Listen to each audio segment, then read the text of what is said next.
Broadcasting from Watts Creative Studios and live on Grove Street FM. You're listening to Talk Local to Me, brought to you by the Central Virginia Business Coalition. Good afternoon, everyone. Welcome to Talk Local to Me. Hope everybody has enjoyed this fabulous snowy weather that we've had, and hopefully, you're able to get out of your house, your driveway. I don't know. I have a Jeep, so it's pretty easy for me to get in and out. Woody, have you had any issues? They are. So we live in Lynchburg. There are two streets still. They're not scraped. So I've had to use the Jeep to get. If I didn't have a Jeep, I wouldn't be able to get out. So it's, yeah.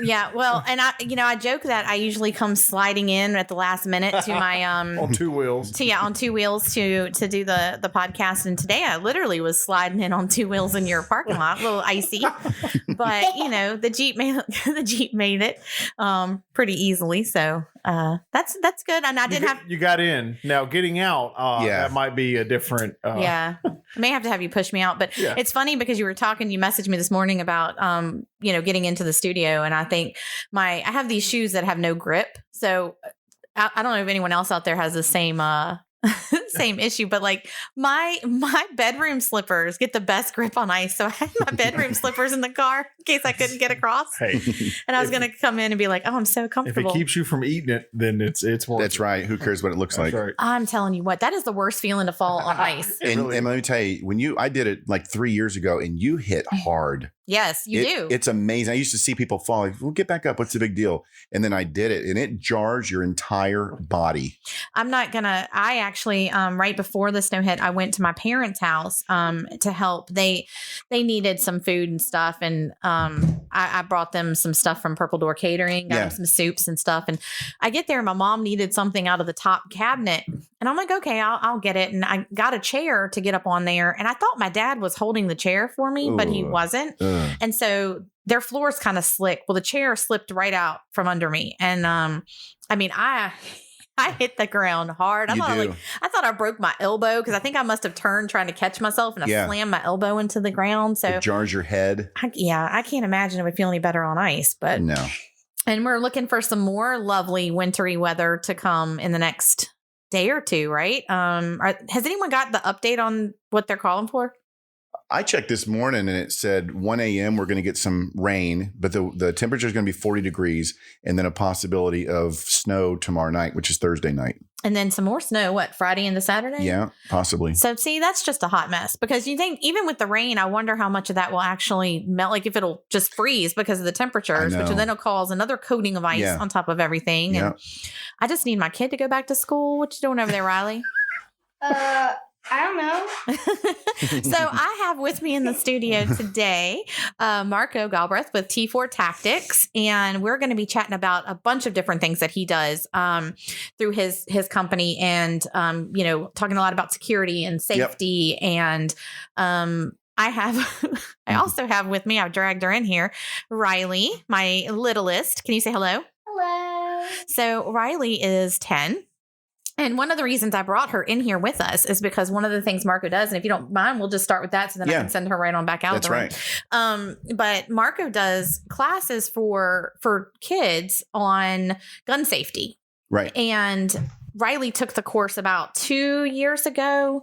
And I can't say enough great things about the course you and your wife do for the kids. And I wanted to kind of chat a little bit about that starting out. So if anyone's listening and they're looking, I think a lot of what we do is just teaching safety first. Because you do see things on the news about kids that have just picked up a gun and they don't, mean to shoot anybody, but they don't know any better. Right. And they play with Nerf guns or they play with other types of guns where you just pow, pow, pow, and you're playing and then they see this and they think, oh, wow. And of course, that also falls on the parent for how they're putting their stuff up. But we'll get to that in a little bit. But tell us a little bit about the gun classes that you do. So we do two different classes. And I've had a girl as young as 6 years old take the firearm safety class. A lot of parents are putting their kids through the full adult firearm safety class. And I don't sugarcoat it. We don't change anything around because a lot of people, including myself, I believe that if there's going to be a firearm in the house, the kids need to know exactly how it works, how it will hurt them, how it won't hurt them, how it operates, how it fires. They're obviously not going to have access to it, but we don't want to do that. But at least they know. And then we do a class, which is What's Her Face took. What's her face? Riley. I just did that to get the look. Yes. But she took the one where we teach kids to stay away from guns. If you ever find an unsecured firearm, what to do. Do you remember what to do? What not to do? You don't touch it, Yeah. and you run away and tell someone else. Very good. Stop, don't touch, leave the area, and tell a Okay. responsible adult. Yep. Yeah, very good. She made I was bragging on her earlier. Every time I see her, I brag on her, but I get a lot of compliments. She colored me a picture that says, stop, don't touch, leave the area, tell a responsible adult. We had it framed and put in the office, and everybody compliments on that. Yes. But it's a good lesson because hopefully everybody listening is going to be responsible gun owners and keep that firearm secured and locked up from unauthorized and untrained individuals' hands. But that doesn't mean that grandparents, aunt and uncles, cousins, babysitters, places where our kids go play, they may not be responsible gun owners. So our little ones need to know we don't ever touch it. We leave the area and we tell a responsible adult that, hey, there's an unsecured firearm here. That's how we're going to keep people safe. Right. Hey, Riley. So when you took the class, it was a pretty easy class, right? It was a lot of fun. Yeah. You had a lot of different activities that they did to show you. And I liked how y'all teach it in a way that's, again, it's interactive. Right. And it's not too heavy, I guess Right. is what I'm trying to say. Like, you're not just sitting there and Right. it's, kids are getting bored and Yeah. they don't want to be a part of it. Right. It's very interactive. Yeah. I had a psychology teacher when I was getting my 2-year degree many, many, many moons ago. And his theme was fun while learning. And while he's teaching, he would just say, are we having fun?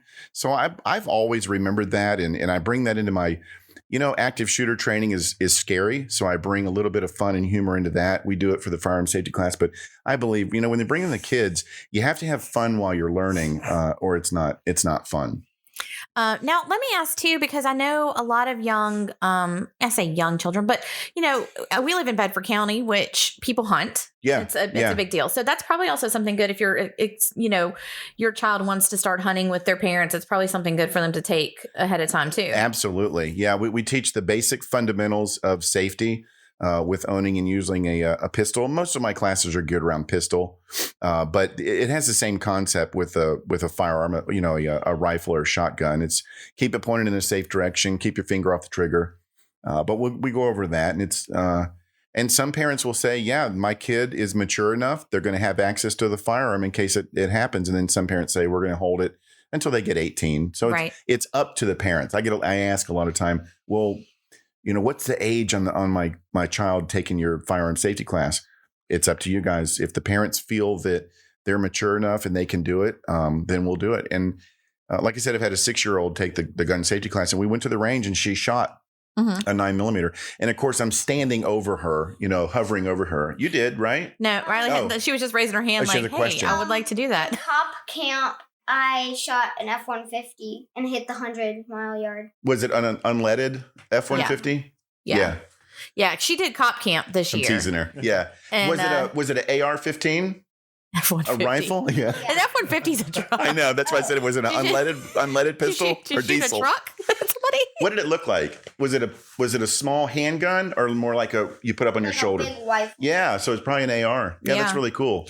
Yeah, and that's another thing. Like cop camp, I don't know if you've ever been That's a part excellent. of that. That is a fabulous. Bedford County puts that on every year, and I know and that's one of the things. The camp, I'll just throw that out there. Like if you're interested in it, you better get your application in day of as soon as it opens, because if you don't, good luck. It's hard to get into, but she was really excited about coming home and telling us about that, and I think that's great that they have programs too that. I'm glad you did that. That's good. I didn't know that. I'm glad you did that. That's really good. Yeah. So now you also have gun classes for adults. Mhm. So I guess we can just kind of segue into that as well. Yeah. And talk about the different, like I took the concealed carry course that you did because my husband was on me Right. about that because he, my husband is a gun owner, but we have a gun safe. He keeps everything in. But I wouldn't have known how to do it, and Right. I'm very nervous about stuff like Yeah, that. I'm yeah. not going to lie. I'm not comfortable around them. And, I needed to have something to kind of teach me what to do Yeah. and what was proper and all of that Yeah. stuff. So aside from tell us a little bit, I guess, about the concealed carry and then any of the other things you offer. Yeah, well, it's perfectly okay to be scared of a gun. That's normal. And so my classes are geared to build confidence, empower ladies, give you the education and knowledge to carry that gun, to know how it operates, legal aspects. About, I'd say, a good 90% of my students are females, and it's because of word of mouth. We take our time. There's no pressure. I reduce the anxiety. We go through everything you could possibly imagine about a pistol, a handgun, and then we go to the range and shoot. And nobody leaves until they hit the bullseye or get very, very close to it. But I want to reduce that apprehension and people being nervous about a gun. Well, and I think too, like in my case, I was nervous. And I feel like if you're nervous, then when time comes to use it, you're going to do it incorrectly. And That's there's right. more of a chance of there being a mistake or something that happens, whether you accidentally hurt yourself or Right. someone else that you don't mean to, or even if I would say you don't know the rules about concealed carry and you're doing something incorrectly and Right. then you're in trouble. So Right. I think those, for me, that was just the big piece of it that I needed to get in. Cause again, I'm not like I'm not a gun enthusiast, but I'm careful around them. I appreciate them and Right. I respect what it is. You just have to have those, the knowledge in Yeah. place. And the class was fabulous. Yeah, thanks. It's kind of like gun ownership is kind of like car insurance or homeowners insurance. You hope you never have to use it. But if something horrible happens, it's really, really good to have it. And just because you have a concealed permit does not mean you have to carry a gun. But it's good to have that permit. We also teach pepper spray classes and classes for tasers because I understand a lot of people just don't like guns. That's fine. Some people are anti-Second Amendment. Some people are just dead set against guns. That's fine. But that's why we do pepper spray and taser classes, because I want to give people the opportunity to protect themselves. I'm not just hardcore Second Amendment. You have to find ways to protect yourself. Yep. And as a woman, and I'm not saying men don't need to protect themselves. I'm sure y'all do.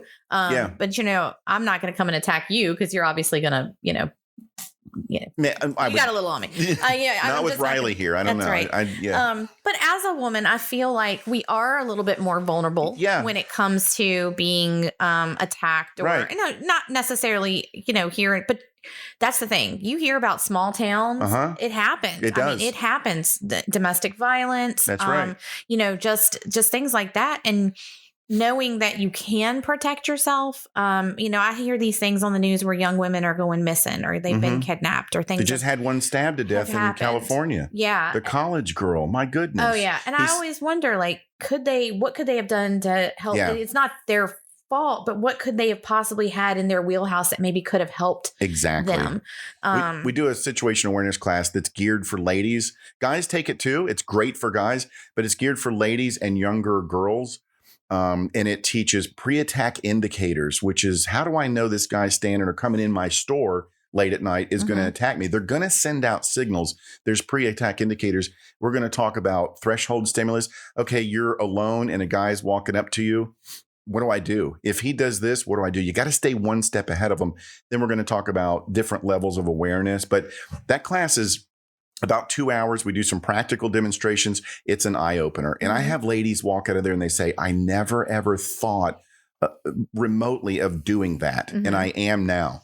But it's just a whole new world of being aware. I don't teach fear or paranoia. It's just given, like I said earlier, it's given the people education, confidence, and the knowledge to recognize something and stay away from it. But the whole goal is not to have to use your martial arts experience, not to have to use your firearm, not to have to use your taser or your pepper spray. It's to remove yourself from that situation in the first place. Just avoid it. My husband always says, I'll talk somebody to death. They'll bring me back. But Hey, what if that works? We call that verbal judo. Verbal judo. But it's funny that you mentioned paranoia where you say you don't teach paranoia. But I think that in a way, what you do is actually help people not to be as paranoid if they have a better Right. sense of what they're looking for. Like for me, sometimes I get paranoid. I just see some guy like random, like, oh my gosh, what's he going to do? You know, Yeah. and I pull Riley close to me or I do something and, you know, but it could be he's just a regular person walking, but I'm Right. all up in my own head because I don't know any better. And that's levels of awareness. There's different levels, white, yellow, orange, and red. So the white is completely clueless. We don't ever want to be like that. Mhm. The yellow is you're aware of your surroundings. You know what's going on. Orange is I'm starting to respond to something. I see something. And then red is I'm fighting. I'm responding. So you have to figure out where you're at. Hopefully nobody's in white. We don't want to be that, but we want to be kind of in between yellow and orange, where we're aware of our surroundings and we're in tune to something in case we have to react to it. I know that when, you know, there's some events that I do that I am, you know, out and about by myself or just with my staff. And people know that. Yes, like Centerfest, we're marking Right. roads early in the morning. We're doing different things. And, you know, I think those are things that you do have to be aware of what's going on. You know, you want to trust people. Mhm. It's your natural instinct to try Right. and trust people. But, you know, I never want to be caught in a situation where, you know, I'm not being cautious or like you said, I'm being clueless about Right. what's happening. Right. And then I'm in a situation I don't want to be in. Yeah. And I hope that, you know, never happens. But that's something like that's one of the reasons I wanted Riley to start you know, I had her take your Mhm. class too, because I feel like the more at a younger age that we start to, you know, I don't want to, what is it, coddle her where she Right. doesn't know anything. That's I right. want her, you know, to know that there are bad people in the world. There Mhm. are things that are out of our control. Right. And necessarily not always a bad person, but maybe you're just in a bad situation and something, you know, it escalates from there. Right. So I you know, I think it's important for people to think about, and you're right. A lot of people think about, oh, guns. Like I don't want to have anything to do with that. Yeah. My kids don't need to And that's know. fine. I completely respect that. But if my thing is if you're letting your kids play with Nerf guns or shooting games on the video, Yeah. the Xbox and things like that, they're not learning Right. correctly. A lot of for one. kids have the mindset that if with a real firearm, you can push the reset button or you can bring that bullet back, like on a Mhm. video game. That Yeah. we've taught them to be like that. And you have to realize once that real firearm, once the trigger is pulled, that bullet's final destination, it can't be turned around or brought back. You have yeah, it's like I don't have 5 lives. I'm not right. just gonna flash. That's right. Come 9 back. lives. Yeah. Jump Yeah. back into place. You know, speaking of that, I saw you were on. Hold on, what was it? Because I watched you. Is it C-SPAN? Oh, we're talking about the whole Newsmax. Newsmax With Sean Spicer. Yeah. Yes, and that was really, really interesting. And I loved watching on it. So congrats for being Thanks. able to get on that. But y'all were talking about the whole Alec Baldwin situation. Yeah. With the so what they I guess assumed was a prop gun and then it wasn't, or how Yeah. I want to just chat a little bit about that. How, you know, what is a way that you can tell whether a gun is, you know, if you're just walking in, you can tell whether it's got something in the chamber, whether it's, can you tell whether it's, you know, a real bullet or whether it's one of the fake, you know, prop bullet? How do you tell? The big mistake, you can tell a blank from a real bullet. Blank. That's the word I Yeah. was looking for, not prop bullet. Yeah. But, you know. By the way it looks, you can tell if it's got a projectile at the end. The biggest mistake they made was there is no excuse whatsoever in the world, no way that there should have been a real gun on that movie set. That was the biggest mistake. Mhm. You just don't do that, especially when you're going to be pointing it at each other. They have Right. prop guns made for that, and they failed by using that real gun. Mhm. The reason why it fired is he cocked it back and he had his finger on the trigger. And that's what we teach in firearm safety classes is always pointed in a safe direction, finger off the trigger. So when Right. he cocked it back, like she was saying to do, cocked it back, he had his finger on the trigger. When he released that hammer, it released the hammer to fall on the primer. And that's what made the gun go off. Gotcha. And also, I mean, I would think it would be difficult to actually be pointing. You're not supposed to really point at someone unless Right. you have the intention of killing them. Is that correct? Or maiming yeah. them or injuring them, something like not yeah, really we- killing them, but Yeah, we say stop the threat. We don't want to kill anybody, but you don't use your firearm unless, you know, Virginia law is very particular on that, unless you're at risk of great bodily injury or death. okay. But on a movie set, if that had been a prop guns are made not to fire a real projectile. Blank guns are still dangerous. I have a demonstration I do where I put a styrofoam cup over the barrel of a gun and fire it, and it completely annihilates that styrofoam cup. So blank guns do send out a little bit of a projectile. It's not going to kill you, but it can injure you. If you get hit in the face with it, it's not going to be good. So kind of like paintball guns. Paintball guns, yeah. Dang, them things hurt. That's right. That's right. That is not a playful toy. That's right. I've gotten hit with those, and they are not fun. But I just don't understand how they could have had a real gun. I'm wondering if, and I don't know this, it's easy to speculate, it's easy to armchair quarterback, but I'm wondering if the prop guns are very expensive. And I'm wondering if they were trying to cut corners on this movie by having a real gun to put a blank in it instead of using an expensive prop gun. But there's going to be a lot of questions, there's going to be a lot of lawsuits coming out of that incident. Now, you have worked all over. I feel like you've worked all over, but you worked in Florida as a security as well. Were you were a police officer? Yeah. Daytona Beach. And you go around the world and do trainings on situational awareness, and that's kind of what I want to mostly active shooter training. And that's kind of what I want to kind of move over to now. You see a lot of, you've seen the churches, the things where people come in and, you've had casualties where people have come in and shot, or school shootings, things like that. You teach people how to be more aware of their surroundings, and how to kind of react if there is an active shooter, what to do with that. And I know one of the things you've mentioned before, and I know my husband has never forgotten it, never. When we're in a restaurant, he never sits with his back to the door anymore. He always makes sure he sits to where he can see everyone coming in and going out. So I know it's things like that, but let's talk a little bit about the active shooter trainings and things that you do. Yeah, we've got that synagogue that was just attacked a few days ago in Texas, where the people were held hostage by I'm going to call him a terrorist because it's an Arab male, a Middle Eastern male that took over a Jewish synagogue. So the FBI is not calling it that, but I'll call it that because it was a political agenda where he wanted somebody to be released from prison. And so that's what we have to watch out for. There's always motivations, whether it's just be anger, whether it be domestic, family domestic, or I'm mad at the preacher.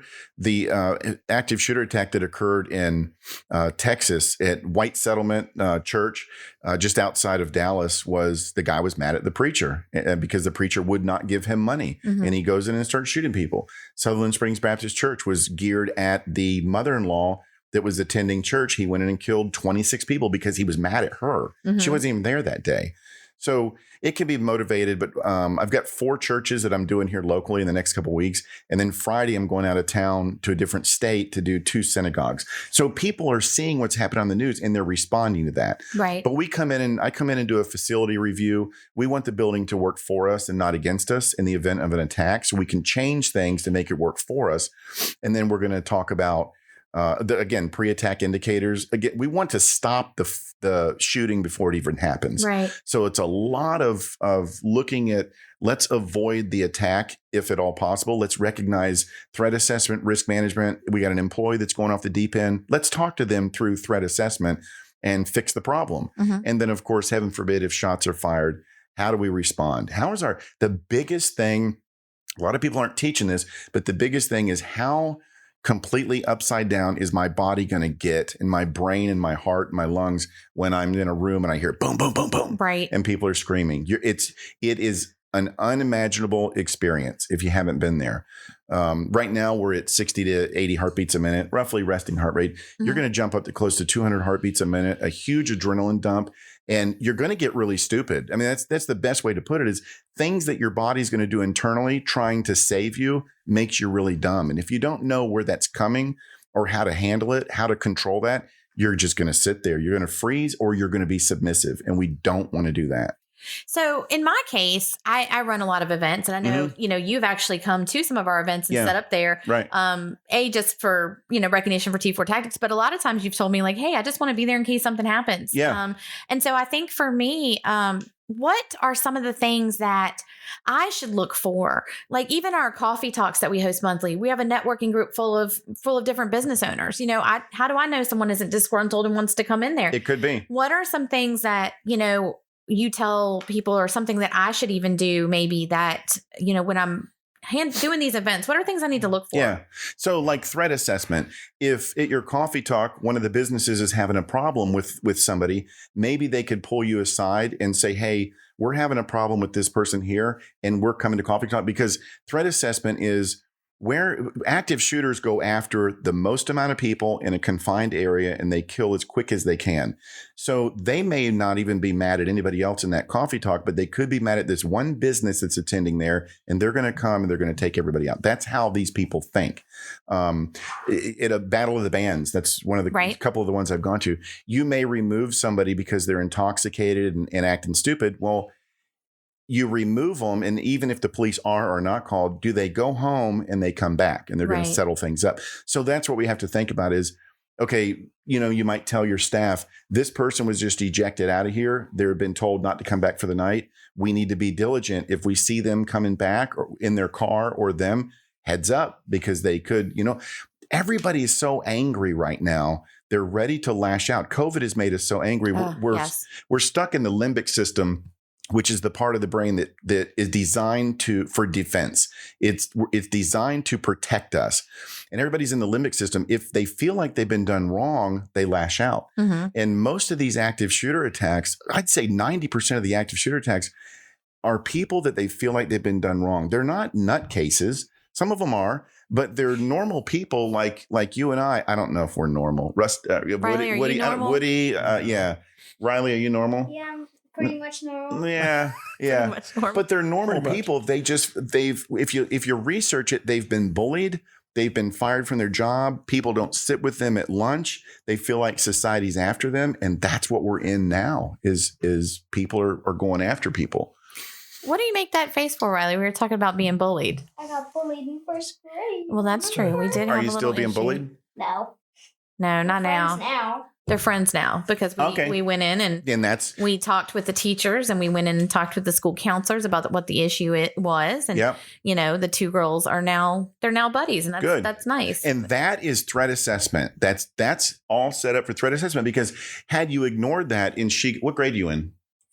Fourth. So you ignore that, and she keeps getting bullied and bullied up until 12th grade. She may come in, Riley's not going to do it, but kids may come in and say, you know what, I'm done with this. Mm-hmm. All these kids are laughing at me from first grade to 12th grade. And now I'm going to show them that they should not have been laughing at me. Right. That's where school shooters come from. That's what I was going to say. I think that's what we've seen. And it's a failure. It's a failure of the threat assessment team. The last couple of school shooters we have, their threat assessment team has failed greatly to handle the problem. Well, I also think too, it's important for parents. I know that, you know, in Riley's case, Riley knows she can come and tell me, she can come and talk to me, and that I'm going to actively advocate for her. And I'm going to go in and look and say, hey, you know, here's an issue. And, you know, sometimes the parents of the other child has no idea it's happening. Mm-hmm. And it could be something very small. And I think that's just another thing that on the parents' end, we need to let our kids know it's okay to come and talk to us. They don't need to be nervous about things like that. They need to give us the opportunity to help them work through it, whether it does end up being they need to go to a counselor, or whether it does need, you know, we need to go to the higher ups in different places. We had this past year, our Empower event. I had Caitlin Roy DeBellis, who was the first grade teacher at Sandy Hook Elementary School, come in, and she talked about, you know, what happened there. And, you know, that was such a tragic event. And you think about, you know, when I saw it happening, you know, you saw it on, you know, coming on the television and the news, and you sit there and you're in shock and you think, how in the world does something like this happen? But, you know, when she came in and actually described what they went through, I mean, we were all in tears just listening to how, you know, she was able to fit 15 kids in a bathroom she never should have been able to fit 15 kids in. I don't even know still how to this day she did it. You know, she had kids standing on the toilets together, and standing on the, you know, the sinks, and she had one on the toilet paper holder, and she was just holding that kid against the wall, you know, just different things like that. But, you know, you think about what could have been done differently to avoid stuff like this, and in every situation it's different, of course.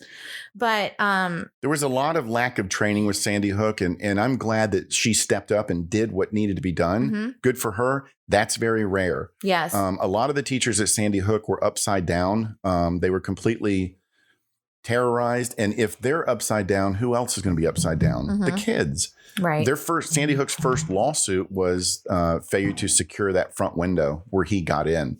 So we have to, if they had had safety glass on that, he wouldn't have been able to shoot out that window and come in. But I'm glad she did the right thing. She really stepped up to the plate, and her story is amazing. But other teachers didn't do so well. I was also amazed at how smart she was in the fact that, like, even when the cops were able to get in and they came to her door and said, "Hey, everything's okay. You can come out now." Yeah. She told them, she said, "Absolutely not." Yeah. She's like, if you're a cop, if you're a real cop, she was like, there are master keys to this bathroom. Yep. You go find that and you unlock the door. She's like, I will not unlock this door until someone else does it for me. So, I thought that was brilliant on her part too, to not, you never know who's on the other side saying, well, I'm, hey, I'm a cop. Yeah. Come on out. In Beslan, Russia, they did that. They secured the school. The terrorists secured the school. They killed them. It was about 300 kids. And they knocked on the door and said, "This is Russian special forces. It's all over. You can open the door now." And when they did, they started shooting. So that's one thing I tell people in the active shooter training is that when the police do come, either the SWAT team is going to breach the door to come in and get you, or they're going to have a master key or a key pass. Sit tight in the room. Don't answer any knocks on the doors. Don't say anything. Right. Sit tight. When they do open the door, hands out in the open where they can see you, or prone out on the ground.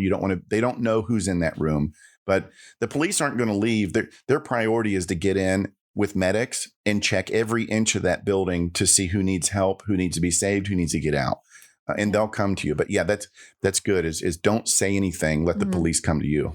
And I talked last week, we were talking on the podcast about trends for 2022 for businesses. And I touched on mental health, because right now people's mental health it's all over the place. Critical. With COVID, people being stuck in their homes or stuck, basically in their homes and not having jobs, or, just being uncertain about what is happening with the world right now. And, I'd stay out of politics a lot because I don't want anyone to think I'm leaning one way or the next. But, I think politics is driving a lot of it, because you have people are just angry. They're angry regardless of the side. You're right. People are just ready to lash out. I look on Facebook and, I see people talking about, the new mask policy going out in Bedford County. They don't have to wear masks starting, I think, February, but they're now pushing it back to like January 24th. But, the comments I see on there from both sides are so inappropriate to each other at some point. I mean, I just sit there and go, is this really what we've come to? Is that we have to sit here and argue? And the safety behind a computer screen is amazing. Yeah. So I feel like mental health is huge, but you're right. That is one of the reasons that we get to some of the points we do with the active shooters in situations like that. So, if you're, I always like to say, like, if you feel like you have an issue, please reach out to someone for help. Yeah. There are people out there that are, there to do that, to talk to you, or just to kind of help you with different, options you can have. When we set up threat assessment teams for businesses, churches, schools, that's critical. Every facility has to have a threat assessment team. And when we do that, it's non-adversarial. So if Riley's getting bullied by somebody, we pull both kids in, we talk to them, and the person doing the bullying, we're not out to expel them. We're not out to suspend them. We're simply saying, what's the problem? How do we fix this? So if you have an employee through threat assessment team, it's non-adversarial. So through threat assessment team, if you've got an employee that's acting out, you bring them in. It's not for the purpose of writing them up or firing them. It's how do we fix the problem? Right. So you're not trying to cause more problems, but the threat assessment team works and it's free. You get it set up, and after that, it runs itself. But yet there's a lot of folders and subfolders to setting up a properly working threat assessment team, but you got to have it, and it doesn't cost you anything to run it. Now let's talk about, you have a class coming up in the next, 2 days, you said, a couple days that you're going to be doing? We've got a gun cleaning class tonight. And at the office. We teach people to clean. A lot of people, if they're apprehensive about their gun, we teach them how to take it apart and clean it. They feel better.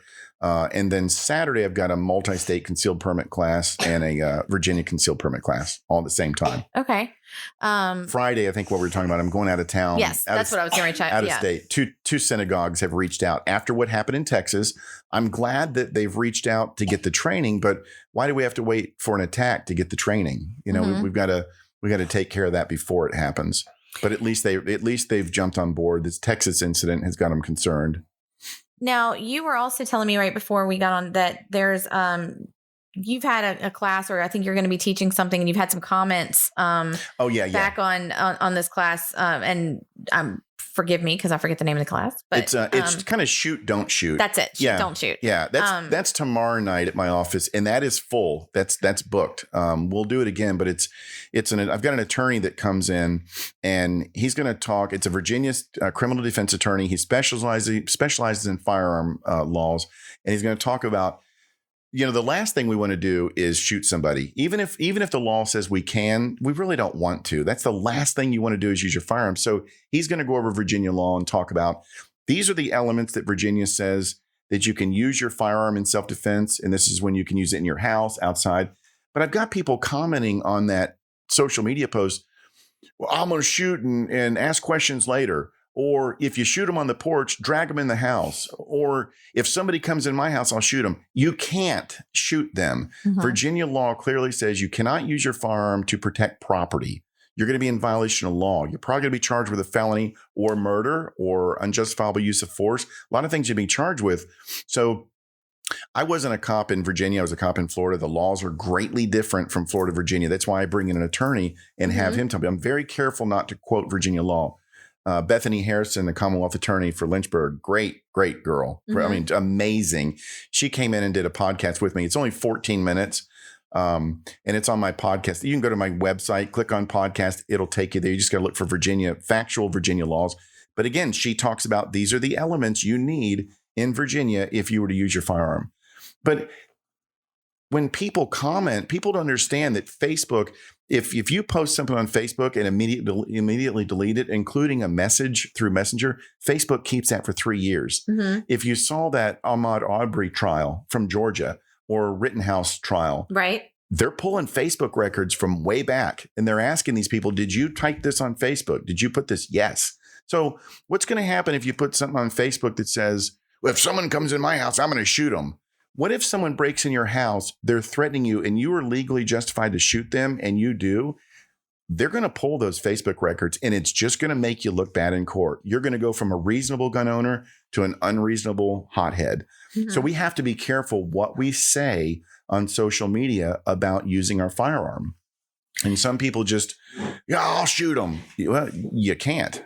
So what you're saying, and I'm going to make sure. So if someone were to break into my home, I can't just shoot them as they walk through the door.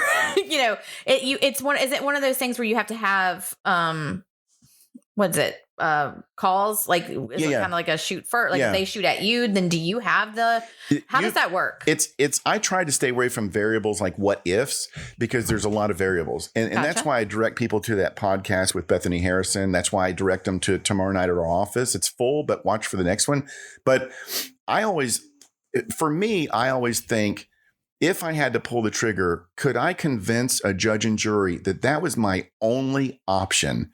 I was going to face serious bodily injury, disfigurement, or death if I didn't do that.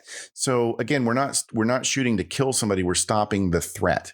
And again, we get into that Virginia law where I'm careful not to quote it, but you better be sure before you pull that trigger. We don't want to hesitate because we're afraid, and then we end up risking our own life because where we hesitate. That's where you have to know the law. Yeah. What can I do? Because you only have a split second to make that decision, and you better be able to convince a judge and jury that was your only option to save your life or serious bodily injury. I think that's a class that I wouldn't mind taking, because it's I feel really like good. For me, my first instinct is going to be to save my kids. And I'm going to do whatever I can to do that. That's right. I'm not going to be thinking in my head. That's right. how is this going to be affecting me once it's all said and done? That's right. Like once it's over, and how is that going to work? Because you see on television how you have the people walk in and the mother's protecting her kids, and like they're just like, oh well, great job, way to go, and that's not real life. Like that's not how they treat you. But you also hear people say, well, I've got a no trespassing sign, so if they get on my property, I can do whatever. And I feel like that's probably not it's not going to matter either. Nope, it's not going to matter. And then one person said, I'd rather be tried by 12 than carried by 6. Okay, well, that's fine, but why would you put that on there? It's just, we got to be careful what we say. And if you are tried by a jury and you're found guilty, you could spend the rest of your life in prison because you didn't know the law and you made the wrong mistake. That's these 3 guys in Georgia that killed Aubrey. So what happened with that was they brought a shotgun into a incident where there was no gun, and they ended up killing that guy. Well, they're all now looking at life in prison plus 20 years. They'll never see the light of day again. They'll never have their freedom because they brought a gun into something they shouldn't have done. Right. Sometimes it's better just to call the police and let them handle it. Yeah. Well, yeah, I agree. But I think it's also good to have plans in place too with things like if someone were to break in your house, my first thing needs to be, where do I tell my kids to go hide? Right. Like, how do I get them out of the situation, before it escalates into where it could potentially go to. So probably, just having that is a good. I do a personal protection in the home class where I go into the house and I teach people what to do if somebody breaks in their house. Sorry, Riley is leaving, so she was giving all of us hugs and knocking into our headsets. So you probably heard that bump. I was able to keep my conversation as I'm getting a hug. Good job. But yeah, we do that because parents need to know if it's 3:00 in the morning and the kids are at the other end of the house or upstairs and someone kicks in my front door, how do I get to those kids effectively? You may not want to run past the bedroom if the bad guy's in there. Mm-hmm. So you need to know how to clear rooms. So that class is more of a tactical approach on threshold stimulus. I do an inspection of the home inside and outside. Do this to the kid's room. Do this. You can put this here, here, here.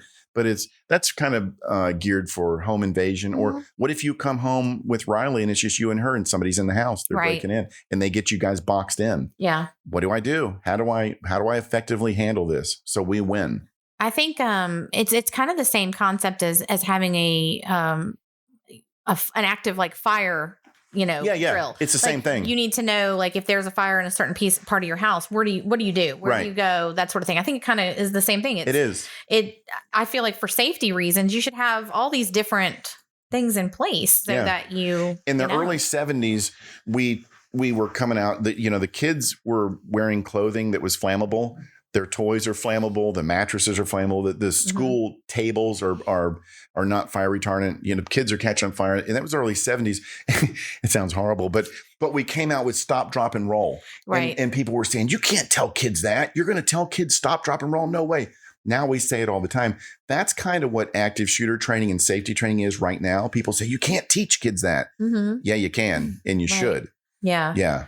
Well, one of the things too I wanted to talk about today is I feel like, for those of you who know Marco, and not everybody listening may, but I think Marco is one of those people that gives back to the community. I try. And I'm always real proud of everything that you do.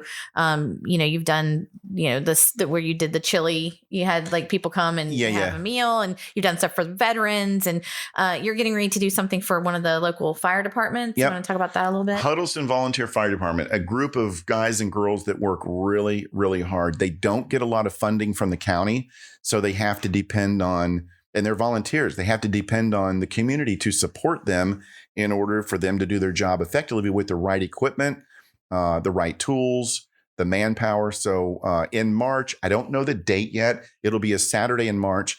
We're going to run a firearm safety class, and 100% of the proceeds will go to the fire department. So you don't write the check to T4 Tactics, you write it to the fire department. I don't want any money from it. But this is a chance for people to come out and get their concealed permit while also supporting the Huddleston Volunteer Fire Department.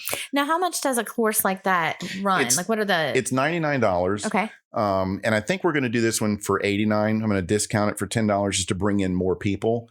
But my classes are $99, and that we go well above what Virginia requires you to know. Because if you're going to strap a gun on your side, or if you're going to, carry concealed, if you're going to have a firearm in the house, you had better know everything. Mm-hmm. So I talk a lot about some criminal cases that I worked, some homicides I worked as a police investigator, Daytona Beach area, was on a task force. So we worked a bunch of different things.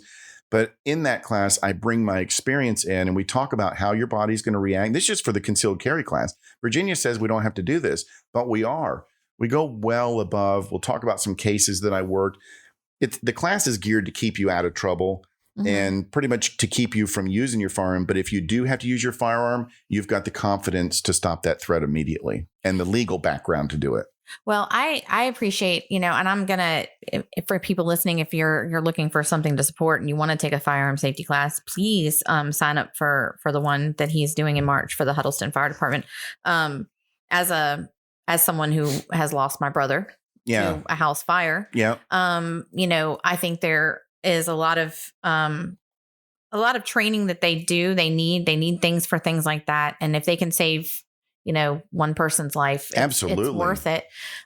So, I think firefighters and I'll talk a lot about too, they get affected by the trauma and the things of stuff like that. They do. I talked to the firefighter after my brother passed, and, he was distraught about it. It wasn't like, it was just like, oh, well, it's another day. Right. Yeah. But, it's, giving them access to the things they need to be able to perform their job is going to save potentially your loved one's life. And these guys and girls from the fire department, a lot of these volunteer fire departments, they have full-time jobs.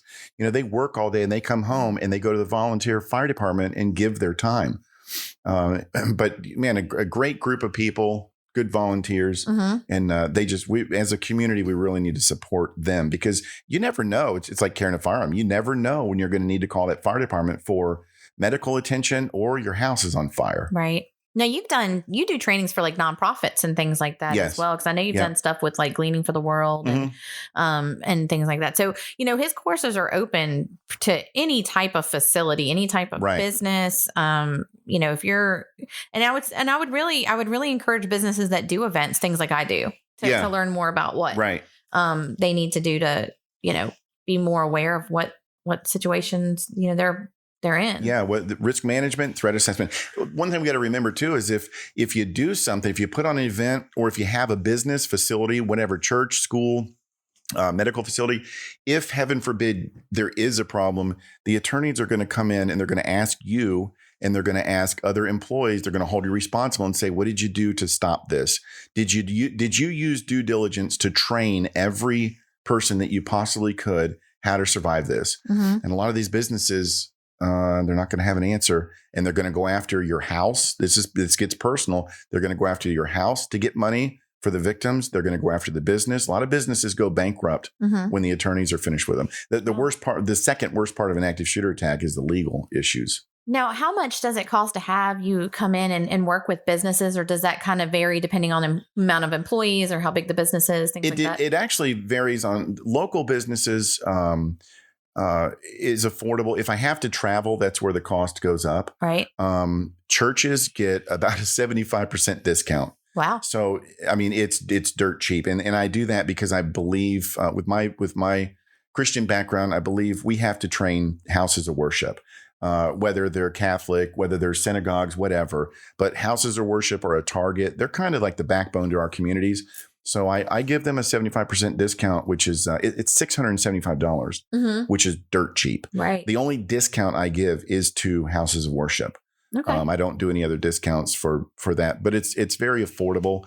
A lot of businesses, when I tell them the price, they're amazed at how affordable it is. Well, when you look at what you were just saying, that if something were to happen and they did not have the training, and then is it worth the $675, or is it, worth you losing your entire business? That's right. Or depending, That's right. You're going to want to pay that $675 That's to get right. it done. The cost of having me come out and train compared to having an attorney do a 1-hour deposition because something has happened there's no match. It's just, you have to show due diligence, because that's one of the questions you're going to be asked by the attorney is, what did you do to stop this? Did you have a threat assessment team? Did you have risk management? Did you have any training? How many employees trained? We have to also make sure that we get the right kind of training. I'm pro police. I back the blue. Police are great, but I've gone in this area and cleaned up after some police departments and sheriff's departments that have gone in and done some training, active shooter training, and it wasn't up to standards. Right. And I don't say that to pick on law enforcement. I'm retired law enforcement. They're great. I support them, but police agencies are spread so thin right now. Right. They're coming out and doing this active shooter training. They're basically saying, run, hide, fight, see you later, have a great day. The officers mean well. They don't have the time and resources to do it right. But it's free. Law enforcement does this training for free. And again, I want to be careful not to say, I'm not bashing law enforcement, but they don't have the resources because we're defunding the police. They're having trouble hiring people. They've got great officers, but we need to make sure this training is done right. Law enforcement will do it in about 45 minutes. Our training is about 4 hours, plus a few days doing prep work for that training at your facility. Yeah, I think what you offer to businesses is phenomenal. And even, not just to businesses, but even to just, personal, if you want to go out and learn more. Tell everyone, how can they get a hold of you? Website information, phone number, where are you located, all of that great stuff. If you want to tell them where you're located. That's something you should do or not. It's tell me. Only the good guys can listen to this. It's 22634 Timberlake. So it's down near the coffee cup on Timberlake. 22634 Timberlake. My website is T4 Tactics. It's a letter T, the number 4 Tactics. If you email or if you do the contact us page on the website, if you call, you're going to get me. I'm pretty much a one-man show. My wife does my books and gives me some support, but any conversation, emails is directly with me. So we can work out something. I'm very flexible with scheduling, whether it's the firearm safety class for concealed permit or active shooter training situation, whereas I'll work with anybody. We've got to make sure people are kept safe. And so we'll make every avenue we can to make sure people are get that, regardless of your schedule. Awesome. Make it work. Thank you for coming on with me today. Thank you for having talking me about this. I know this is kind of a sensitive subject for some people. And there may be people listening today going, I don't agree with what, That's any fine. of the things you said. Or, we can agree to disagree. We're happy. But I feel like, part of what we do, part of the, having this avenue podcast is to get information out to those that may need it. And, it's okay to have a difference in opinion. Absolutely. And I say that, but thank you for coming on with me. Before we go off today, I'm going to talk a quick bit about, we have our upcoming annual business awards that the Central Virginia Business Coalition does. And we are taking nominations for businesses. So if you have a small business, large business, retail business, restaurant of the year, we do community service award. Any of those, you can email me a business that you would like to nominate. At heather@cvabc.org. We T4 Tactics. Sorry. You can nominate. So there's some bleed over there. So we do have that open, and I'm really excited. We're going to be hosting it this year for the first time as a dinner. Instead of a luncheon. We've done luncheons in the past, and we found that it's hard for some business owners to get away during the workday to come out and, have a good time and support other businesses. So we are moving. We're going to be doing an evening of elegance, March 17th. Yes, it is St. Patrick's Day. So we're going to have some fun little things that kind of go along with that. But we're going to be hosting it at West Manor, which is a beautiful venue. Oh yeah. So I'm really excited about having it there. And it's always a good time. The best part about that is I get to see people that I haven't seen in a while, business owners, because I travel so much. I can't come to all your events. And it's, man, that I look forward to this banquet every year. It's one of my favorites. And you get people that have worked hard their entire life and they're getting rewarded, or the entire year, and they're getting rewarded for it. Because even if they don't necessarily win, like let's say if you're even nominated, you've won, in my opinion. If someone has taken the time to nominate your business because they feel that you have done a good job, regardless of who comes home with an actual plaque or trophy, right? You should feel so proud of yourself to even be in that, that someone cared enough to put your name in the bucket. Yeah. And that's how I look at it. It's nice to see other people win. I see some of these small business owners that have struggled through COVID. They struggle just because they're alone. They're small business, and they go up there and win something. The joy on their face. Yep. I mean, that's just so rewarding to. It's a good time. Yep, it is. So we're gonna have if you're a member and or even if you're just a business that wants to attend the event and network and learn a little bit more, we'll have tickets going on sale actually starting today. They're $55 a ticket. That's because we are moving to an evening, so and then inflation a little bit with the food. So y'all know me. I hate to charge a lot for stuff, but we gotta well worth at least it, though. cover costs. Yeah. But if you're also out there and you're a business that wants to donate something to our silent auction, maybe you can't attend, but you want to put something in there. This is actually, I don't think a lot of people know, but this is actually a fundraiser for the Central Virginia Business Coalition. You have people that do those $100 a plate meals and things like that. And, so we incorporate this into our business awards, but we do the silent auction, which is usually a decent money maker for us because people donate items that we, auction off. And, we do this at the beginning of the year because it helps to provide the programs and the services that we then offer back to our community. So the events that we put on, the advertising, the benefits that we give to our members, all of that, we're able to do because we have sponsors and we have, donations and things like this that help us, bring that money back into the program. So if you're out there and you want to donate something, please let me know so that we can put that on our list and we're putting our baskets together. We're going to do a little different this year. We're going to have an online silent auction leading 2 weeks up to the event. And then we will have some specific items that are just going to be available at the Evening of Elegance. So some of our nicer, packages and stuff. But so we have that coming up and, I'm really excited to do a dinner this year. And then next week on Talk Local to Me, I'm going to be joined by Teresa Lyons with Fit Learning Academy. So if you're out there and you have a child that may be struggling in different areas, specifically reading, writing, and mathematics, you're definitely going to want to tune in because Teresa can talk to you about how she can help your child grow within like a 10-week program. Nice. So I'm really excited to be talking with her next week. Until then, though, Talk Local to Me will, be back Wednesdays at noon and listen in tonight for, what is it? Is it 5 o'clock now, Woody, for Life, Liberty, Happiness? Yes. 5 o'clock. Sometimes we go live with a pre-show about 20 minutes where you just hear Brian kind of ramble. Brian just rambling. He needs to ramble on over here and plow this driveway. That's right. He needs to ramble out over here with a snow plow. No, I'm just playing. We can't do the show until he plows the driveway. That's right. None of us are leaving until the driveway's plowed. We're stuck here. Thank you again for listening in, and we'll see you next week.